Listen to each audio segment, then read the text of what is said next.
No dia 15 de outubro, agora, uma família no norte da Holanda havia sido encontrada após 9 anos dentro de um porão. O filho mais velho foi até uma cafeteria e avisou sobre a situação e comunicou às autoridades que encontrou essa família ali com o pai de 58 anos e alguns adolescentes que tinham aproximadamente 18 anos. No entanto, eles estavam ali porque estavam se protegendo do juízo final, do fim do mundo. E esse noticiário foi tão curioso, tão interessante, que não é de hoje que o ser humano ele tenta fugir de um iminente juízo, que não está apenas predito pela Bíblia Sagrada, mas também pela ciência que tem falado, tem comunicado, não de hoje, mas de há muito tempo, de certos eventos que vão acontecer num futuro bem breve. No entanto, eu me lembrei de um texto que está em Obadias, no capítulo 1, no versículo de número, diz assim: A soberba do teu coração te enganou, como que habitas nas fendas das rochas, na sua alta morada, que diz no seu coração: quem me derrubará em terra? Se te levares como águia e puseres o teu ninho entre as estrelas, dali te derrubarei, diz o Senhor. Nós vemos aqui, com relação ao contexto desse texto, os filhos de Edom se levantando contra os seus irmãos judeus. Esses filhos de Edom são de descendência ismaelita e eles simplesmente armaram contra os seus irmãos e ainda se orgulharam, se ensoberbeceram, sendo homens das montanhas, sendo os homens dos altos lugares. Eles simplesmente diziam que ninguém poderia derrubá-los. Então Deus usa o profeta falando: ainda que vocês coloquem suas moradas, suas habitações, os seus ninhos nas estrelas, dali eu vou derrubar vocês. Isso é muito interessante. E faz até lembrar dos projetos que existem hoje para habitar Marte.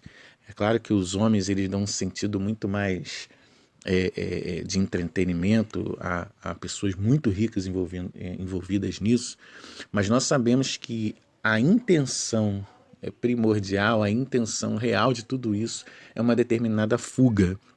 E no versículo 3, Deus falando que não tem como fugir do juízo dele. Isaías 43, verso 13 diz: ainda antes que houvesse dia eu sou, e não há quem possa fazer escapar das minhas mãos. Em Amós, no capítulo 5, no verso 16 até o 18, é muito interessante, que fala que ai daqueles que desejam o dia do Senhor, porque não será dia de luz, mas sim dias de trevas. É como um homem fugindo de um leão, ele se encontra com um urso. E como um homem, quando chega em casa, ele coloca a mão na parede e encontra ali uma serpente. Esse, pois, será o dia do Senhor. Então o juízo do Senhor vai chegar e não há quem possa escapar desta realidade. Ainda que fazem morados como foi essa família que ficou 9 anos dentro de um porão, não haverá possibilidade de escapes.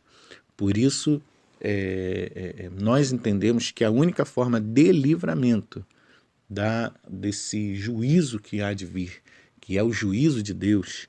E infelizmente esse é o ponto em que muitos pós-tribulacionistas, eles, no meu ponto de vista, eles erram, se equivocam, por não saber diferenciar o que é o juízo de Deus e o juízo do diabo.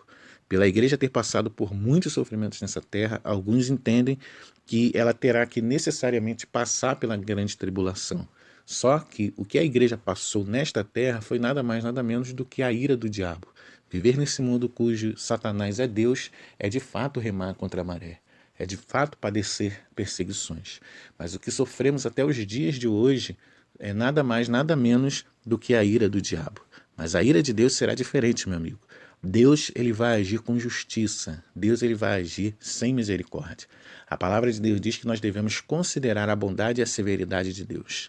Então, que fiquemos atentos a esse tempo, fiquemos atentos a essa realidade e cremos que a única forma é receber a Jesus como Salvador e crer que Ele vai arrebatar a sua igreja.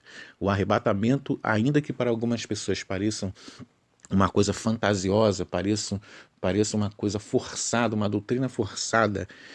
O arrebatamento da igreja é real, é um mistério entregue a Paulo e que devemos aceitar por fé, crendo que Cristo vai nos livrar, assim como Deus livrou, promovendo ali um escape para Noé através da arca, assim como Deus avisou a Ló, Deus também vai livrar a igreja dele.